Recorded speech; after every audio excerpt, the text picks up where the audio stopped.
हर खबर पर होगी आपकी पकड़। डाउनलोड कीजिए एबीपी लाइव ऐप। नमस्कार, स्वागत है आपका एबीपी न्यूज पर। आपके साथ मैं हूं आदर्श झा। कृषि से जुड़े बिल को लेकर देश के कई राज्यों में बवाल मचा हुआ है। पंजाब और हरियाणा में किसानों का गुस्सा ज्यादा दिख रहा है, जहां खुद बीजेपी की सहयोगी अकाली दल भी विरोध में उतरी हुई है। कांग्रेस बिल को किसान विरोधी बता रही है, जबकि मोदी सरकार बिल को किसानों के कल्याण वाला बता रही है और विरोध को राजनीति बता रही है। इसी पर बहस के लिए हमारे साथ बीजेपी और कांग्रेस दोनों ही पार्टियों के नेता जुड़ेंगे। एबीपी न्यूज पर जगदंबिका पाल साहब इस वक्त हमारे साथ जुड़ गए हैं और आलोक शर्मा कृषि बिल पर बात करने के लिए जुड़ेंगे कांग्रेस पार्टी से। जो कुछ कंफ्यूजन है सभी अपने अपने तर्क रखेंगे। जगदंबिका पाल साहब, मैं इस चर्चा की शुरुआत आपसे करूंगा। क्यों आखिर कृषि बिल जो है उसका विरोध हो रहा है, कैसे देख रहे हैं आप लोग? क्योंकि कृषि मंत्री तो कह रहे हैं कि 2022 तक आय दुगनी होने का दावा कर रहे हैं। देखिए, आज मैं समझता हूं कांग्रेस पार्टी हो या विपक्ष जो विरोध कर रही है, इस सदन में लगातार इस बात की चर्चा करती थी कि साहब जो डॉक्टर एस.एस. स्वामीनाथन की रिपोर्ट है उसकी संस्तुतियां लागू होनी चाहिए। Doctor SS. स्वामीनाथन ने 2006 में अपनी एक रिपोर्ट सबमिट की थी मनमोहन सिंह की सरकार को और 2014 तक वो ठंडे बस्ते में पड़ी रही। 5 महत्वपूर्ण सिफारिशें किया था, जिसके 2 महत्वपूर्ण सिफारिश ये थी कि कम से कम किसान का जो प्रोड्यूस हो उसकी उत्पादन लागत का 1.5 गुना उसको दाम मिलना चाहिए। जी, विरोध क्यों हो रहा है जगदंबिका पाल साहब? की बात मोदी जी की सरकार बनने के बाद अगर उन्होंने ये कदम उठाया कि अब किसान के उत्पाद का उसका जो लागत है उससे 1.5 गुना उनको मिले या किसान की आय को दुगना मिले, तो और विरोध हो रहा किस लिए कि साहब एमएसपी नहीं रहेगी, खरीद सरकारी नहीं रहेगी। नरेंद्र सिंह तोमर जी ने, प्रधानमंत्री ने, सरकार ने स्पष्ट कर दिया कि मिनिमम सपोर्ट प्राइस भी जारी रहेगी, सरकारी खरीद भी जारी रहेगी। अलबत्ता इन दोनों विधेयक के पारित होने से अब केवल मिनिमम सपोर्ट प्राइस नहीं मिलेगा, अब लाभप्रद मूल्य मिलेगा। अब वो मंडियों की केवल बाध्यता नहीं होगी कि किसान अपना मंडियों के आढ़तियों को ही केवल बेचे, उसको पूरे भारत में वन नेशन वन मार्केट का एक स्कोप रहेगा कि जहां उसको प्रतिस्पर्धा में इनाम मार्केट से उसको अधिक से अधिक मूल्य मिले वो बेच सकता है। तो ये तो एक आजादी हुई है, किसानों के लिए सशक्तिकरण का कदम है, ये उनको सुरक्षित करने वाला है, उनको मूल्य देने की एक गारंटी देने वाला विधेयक है और उनके प्रोड्यूस को, एग्रीकल्चर प्रोड्यूस को, उनके ट्रेड और कॉमर्स को प्रमोट और फैसिलिटेट करने वाला है। एक आध लोग कह रहे हैं साहब ये तो कॉन्ट्रैक्ट फार्मिंग में जमीन चली जाएगी। अरे उस एक्ट को पढ़ लें, जमीन से कोई कॉन्ट्रैक्ट फार्मिंग में लैंड की कोई एग्रीमेंट हो ही नहीं सकता, ना उसके नेचर को चेंज किया जा सकता है। एक क्रॉप के लिए होगा या एक चक्र के लिए। जवाब ले लेते हैं जगदंबिका पाल साहब, जवाब ले लेते हैं। आलोक शर्मा साहब भी जुड़े हुए। आलोक शर्मा साहब, जगदंबिका पाल साहब को आप सुन रहे होंगे, सारे सवालों के जवाब आप दे रहे हैं, फिर विरोध किस बात का और साथ ही साथ एपीएमसी एक्ट हटाने की बात तो कांग्रेस पार्टी भी कर रही थी किसी जमाने में।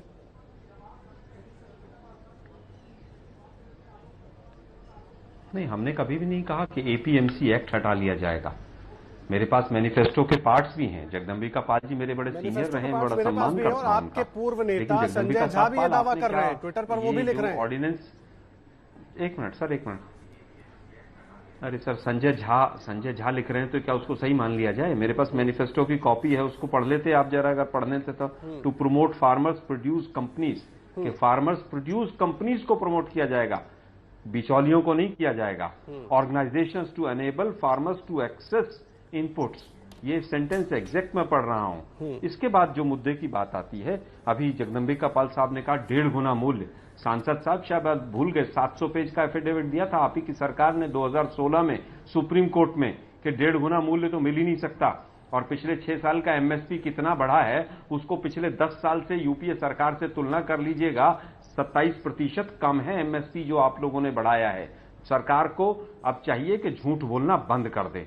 1.5 गुना कैसे मिलेगा जरा बता दीजिएगा। जगदंबिका साहब पाल, आपने तो पढ़ा होगा ऑर्डिनेंस, आप तो सांसद हैं, उसमें एक सेंटेंस कहीं पर लिखा है कि प्राइवेट कंपनी एमएसपी से कम नहीं खरीदेगी किसानों से। जवाब ले लीजिए। कहीं पर अगर पढ़ा हो तो मुझे बताइएगा कौन से क्लॉज में लिखा है कि प्राइवेट कंपनी जो खरीद करेगी वो एमएसपी से कम पे नहीं खरीद कर पाएगी। अगर ऐसा लिखा होगा तो मैं अभी माफी मांग के उड़ जाऊंगा, नहीं तो जगदंबिका पाल साहब जवाब ले लीजिए। जगदंबिका पाल साहब, जगदंबिका पाल साहब और देश के प्रधानमंत्री भी। आलोक शर्मा जी जवाब ले लीजिए। आलोक शर्मा जी, मैं समझता हूं कि आप ऑर्डिनेंस की बात कर रहे हैं। मैं ऑर्डिनेंस को भी मैंने देखा है और जो दोनों बिल हैं, विधेयक है, चाहे वो the farmers produce trade and commerce promotion and facilitation bill 2020 है, या चाहे the farmers empowerment and protection agreement on price assurance and farm services 2020 है।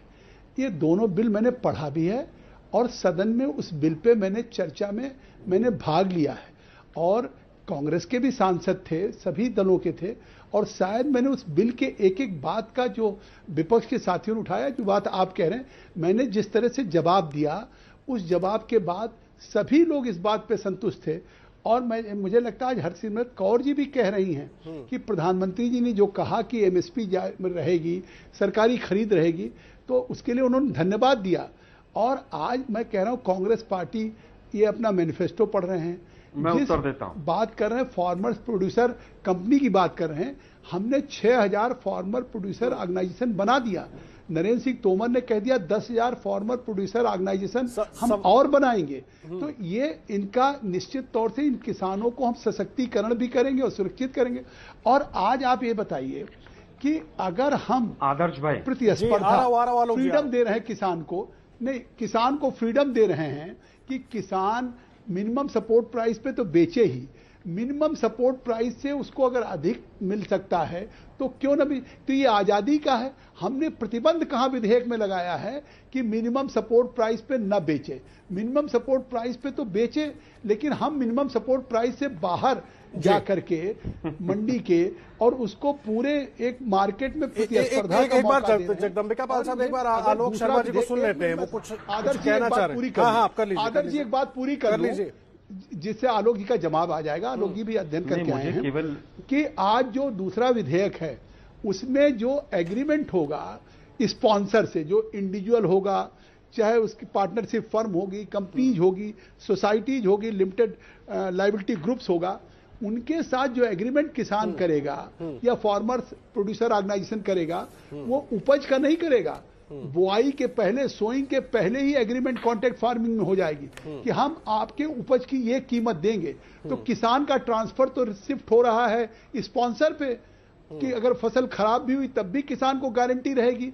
तो मिनिमम सपोर्ट प्राइस से बड़ा कितना रेवेन्यू दे रहे हैं। इस विधेयक को अगर पढ़ा होता कि ये फार्म सर्विसेज क्या है, फार्म जो दूसरा विधेयक है, उस फार्म सर्विसेज में उस किसान को वो स्पॉन्सर्ड सीड देगा, फीड देगा, फॉडर देगा, ठीक है, उस पेस्टिसाइड्स देगा, फर्टिलाइजर्स देगा, एग्रीकल्चरल टेक्नोलॉजी देगा, इक्विपमेंट देगा। अरे पहली बार कोई इस तरह का विधेयक आया कि जिसमें किसान के एक बार सुन लेते हैं जगदम्बिका पाल साहब। आलोक शर्मा साहब बार-बार कहना चाह रहे हैं, जो आपने जवाब दिया कहना चाह रहे हैं। ऐसा विधेयक आलोक जी कह रहे उठ जाएंगे, हमने कहा क्यों उठ जाए, इनको समर्थन करना चाहिए। आलोक जी बिल्कुल बैठे, मुझे सुन लेते हैं एक बार जब तक बताइए आलोक शर्मा जी साहब। एक मिनट, अब सुनिए आप जरा, आपने काफी विषय उठाए, आपकी मजबूरी हो सकती है, मैं तथ्यों पर बात करूंगा। क्या इसमें कहीं पर भी प्राइस कैलकुलेशन का किसान के हित में है तो हमारे लिए किसी भी बिल में नहीं है।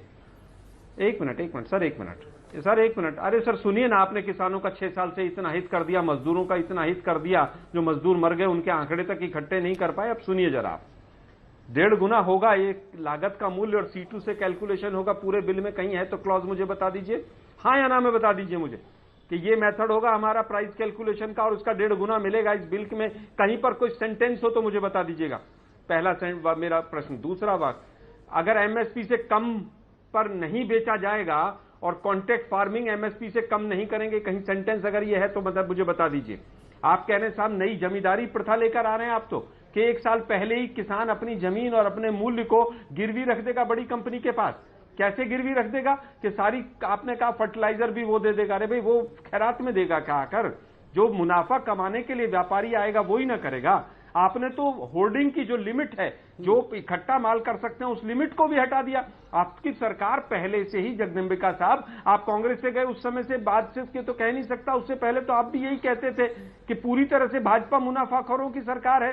अगर आपके पास 10 लाख रुपए हैं, आप दाल सेव करके रख लेंगे, दाल को आप जमाखोरी करके रख लेंगे, क्या इस किसान जिसकी आय बहुत कम है और 1 एकड़ जमीन है, क्या वो कर पाएगा? नहीं कर पाएगा। तीसरा, 1 मिनट, एक चीज साहब, एक चीज, दूसरी चीज मुझे केवल ये बता दीजिए, पूरे बिल में आड़ती से लेकर माशाखोर से लेकर पल्लेदार से लेकर मजदूर से लेकर ढुलाई वाले से लेकर ट्रांसपोर्टर से लेकर आपने किसी का कोई हित किया है?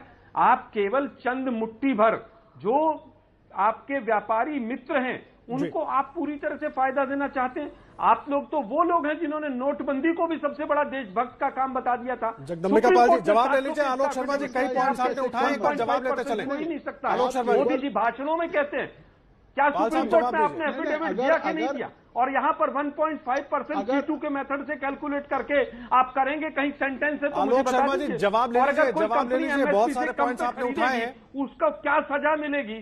क्या कहीं पर कोई इसमें प्रावधान है? उत्तर। आलोक जी बहुत मुद्दे आपने उठाए, जवाब भी लेते चले। जगदम्बिका पाल साहब कई पॉइंट्स उठाए एक एक करके आलोक शर्मा साहब ने।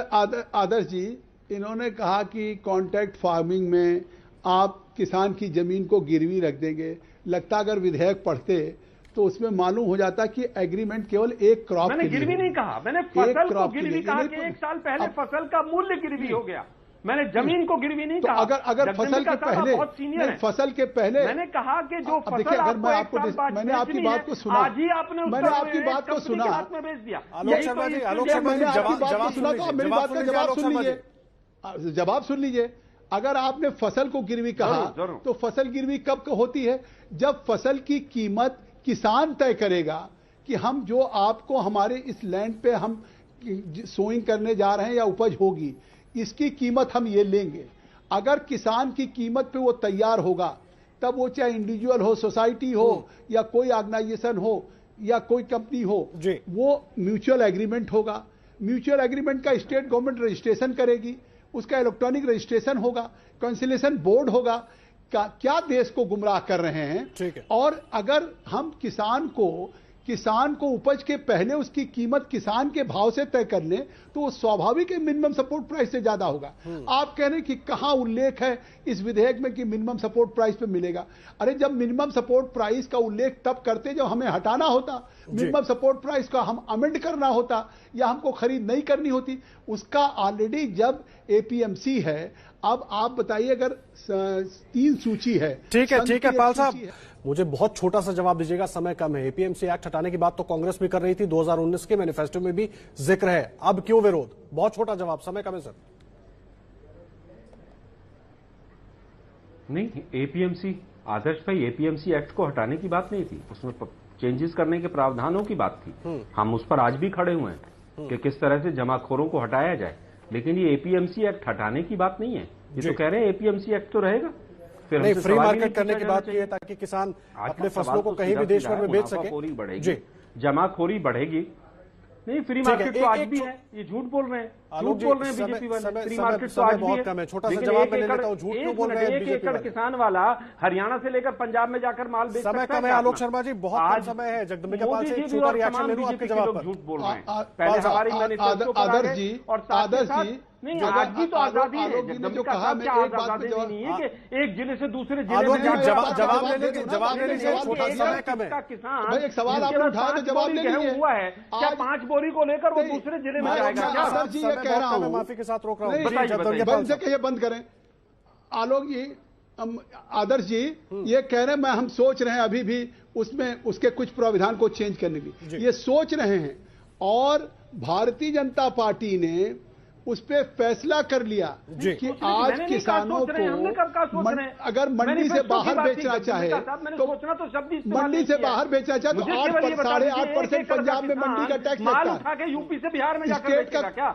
और 2006 में जो जवाब लेने दीजिए, समय बहुत कम है। आपने अपनी बात कह ली, जगदम्बिका पाल साहब को अपनी बात कह लेने दीजिए। पाल साहब जल्दी से, स्टेट का एग्जम्पशन नहीं रहेगा, स्टेट का कोई टैक्स नहीं रहेगा। मंडी समिति से में 8.5% पंजाब में देना पड़ रहा है, उससे छूट किसान को मिल जाएगी। किसान को स्टेट के कोई लॉ या स्टेट का कोई टैक्स नहीं लगेगा।